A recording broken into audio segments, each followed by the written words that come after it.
If you can use a sponge on your face, you should be able to use it on your eyes as well, right? Right. I see this trend all over social media. It was started on TikTok, I believe, and it's all over Instagram. So I wanted to give it a shot and see if it really works. And if you're ready, get a beauty sponge and an eyeshadow palette out. And together, let's begin.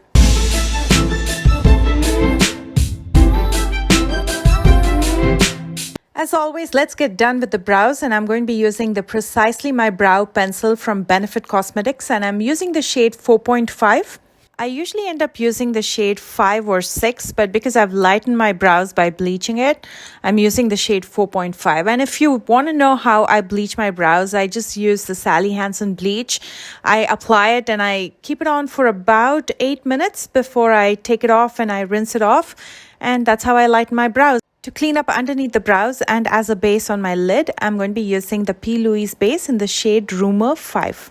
When you're using a sponge to press the shadows in, it's best not to use powder to set your lids before you use the eyeshadows.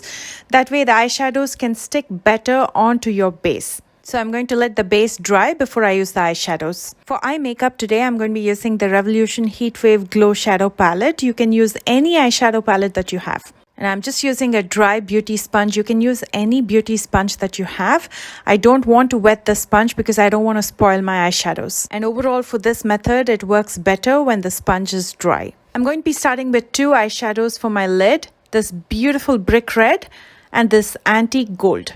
I'm going to dip the center of the sponge in the red eyeshadow. And then I'm going to dip the tip of the sponge in the antique gold shadow.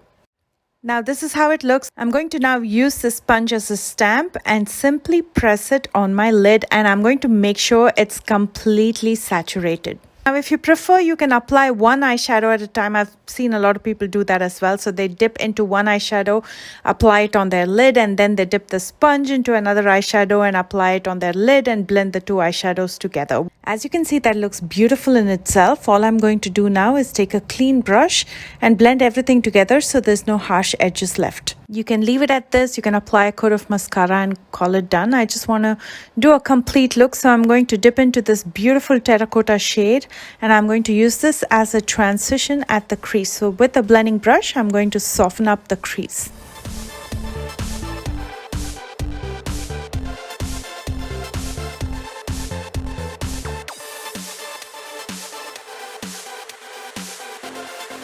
To add a pop of highlight, I'm going to dip into this beautiful fine shimmer by Colourpop.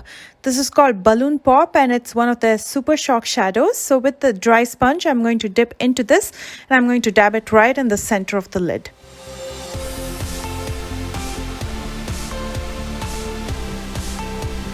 In my lower lash line, I'm going to first smoke out that terracotta shade using a small flat shader brush.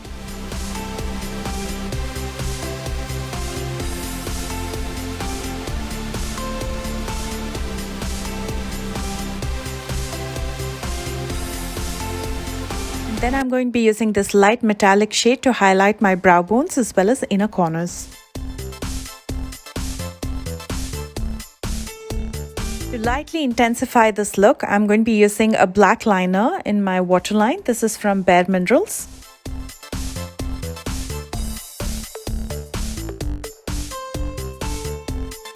And then using the Ofra Verified Liquid Liner in black, I'm going to pull out a small wing and line my top lash line. Next, I'm going to be using the soft black shade in my lower lash line to intensify it further using a small definer brush.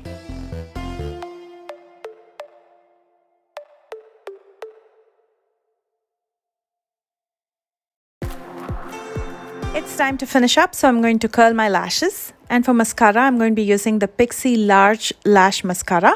If you prefer, you can also use false lashes.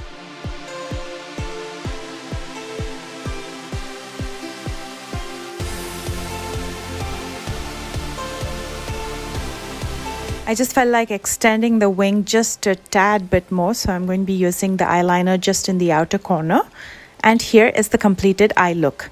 I love this method. It was so easy to pull off a beautiful look with minimum effort. So I love the sponge, whether it's for your foundation or for creams or even for the eyeshadow. I think it's so quick. The only thing I would say is I wish they made a smaller sponge for the eyes, and that's why I use the sponge top applicators so much, because it packs a punch and it is so easy to pull off any look. I'm going to finish up this look with a beautiful lip gloss. This is the City Lips from City Beauty Plumping Lip Gloss in the shade Crimson. Now, because this is a plumping lip gloss, you can feel that light tingling on your lips, and the color is absolutely stunning.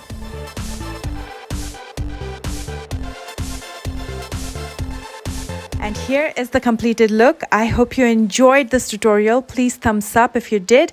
And if you tried this method, don't forget to tag me. My socials are listed down below in the description box, along with all the products that I used today. If you're new here, please consider subscribing if you'd like to watch more videos like these. And let me know what you would like to watch next. I love you guys so much, and I will see you soon with a brand new one. Bye, guys.